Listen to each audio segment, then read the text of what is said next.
السلام عليكم ورحمة الله. كنتمنىكم يا ربي يلقاكم لا فيديو في صحة وتمام العافية. كنعتذر لكم على الغيبة شوية نظرا لظروف صحية. فنبداو على بركة الله. اليوم ان شاء الله غنقدم لكم طاجين بالبرقوق كيجي بطريقة سهلة. فنبداو على بركة الله. عندي كمية ديال اللحم فغادي ندوز معكم هنا باش نشرملو.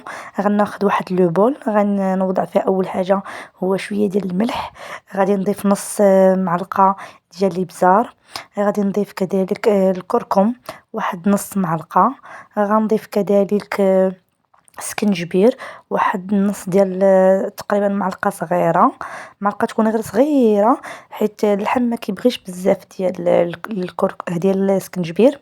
وغادي ندير القزبور يابس تقريبا واحد المعلقة صغيرة. فالقزبور يابس كيتواتى سواء مع اللحم سواء مع الدجاج. بالنسبه للكركم راني ذكرته لكم من قبل. يعني نديرو بالزايد وصحي وسخون في هذا البرد هذا. وصافي غادي ندير الطريقه ديال البابريكا اي التحميره غير بالنسبه للون راه كيعطينا واحد اللون غزال. فغادي نضيف كذلك حتى الزعفران الحر واحد الكميه كنضيفها في الاول ومن بعد كذلك كنعاود نضيفها في التالي. غادي نضيف كذلك حتى واحد الضويمه ديال الزعفران ندوبها هنايا. وغادي نضيف حتى بالنسبه للهيل وبالنسبه حتى قعقله وبسبيسه راه كيجيو غزالين. انا كنضيفهم هكذا طريين فكيعطيونا واحد لوغو غزال في اللحم ديالنا. صافي هذه هي الشرموله اللي يعني هذه هي العطريه اي لقمه اللي غادي نضيف.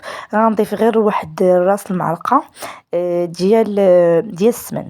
صافي وغادي نضيف القزبور والمعدنوس ديالنا ها هما كيف كتشاهدوا معايا. وغادي نوضع شويه ديال الزبيته سواء العاديه سواء زيت الزيتون على حساب كل واحد شنو كيبغي يستعمل غير قليل فقط حيت عندي هنا الغنمه والغنمه راه كيطلق لي دم ديالو. فغنضيف غير واحد شويه باش تشرب لي اللحم ديالي لقامه. فصافي هنايا غادي نشرب من ديك اللحيمه وغادي نغطيها ونخليها شويه باش ترقد معايا باش ما خليتها باش ما كيجي داك اللحم مشرب ليا الشرموله ديالي. صافي غادي ندوز معكم دابا ان شاء الله ناخذ طنجرات الضغط. انا هنايا غادي نطيبو في طنجرات الضغط ولا كان عندكم الوقت فضيفوه يعني في الكامله ديالكم. عندنا طنجرات الضغط وضعت فيها واحد شويه البصله من التحت وصافي باش ما يتحرقش اللحم ديالي. وصافي هنايا كنوضع دوك يعني اللحيمات اللي عندي يعني كلهم كنحطهم يعني نستفهم في الطنجره ديالي. من بعد كيبقى لي هنايا هذيك الشرموله تبقات لي غنضيف ليه فيها البصل اللي بقى عندي باش حتى هو يتشرب لي ديك الشرموله.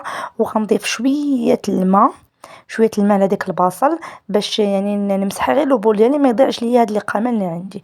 وصافي غادي نضيفها على اللحم من الفوق تقريبا عفوا نسيت الثوم ما قلتش لكم غادي نضيفو. فغادي نضيف واحد الفص غير صغير ديال الثوم فاللحم ما كيبغيش ماشي بحال الدجاج ما كيبغيش الثومه بزاف.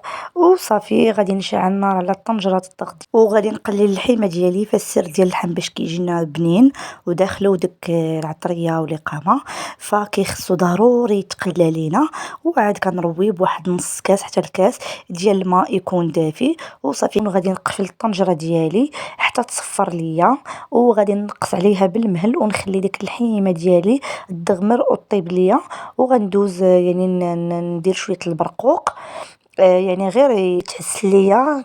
كنغسل البرقوق كميه كنوضعو في واحد الكاسرول كنضيف ليه شويه الزيت وشويه السكر سنيده وواحد العويد ديال القرفه وكنغطي عليه وكنخليه يطيب. يعني البرقوق كتبغي يتغطى عليه باش داك الصهد كيرجع عليه وكينتفخ لينا وكيجي مفشفش وطايب مزيان. فهذه هي الطريقه المعتاده في البرقوق. هنا كنعتذر لكم راه مشى ليا هذا المقطع هذا.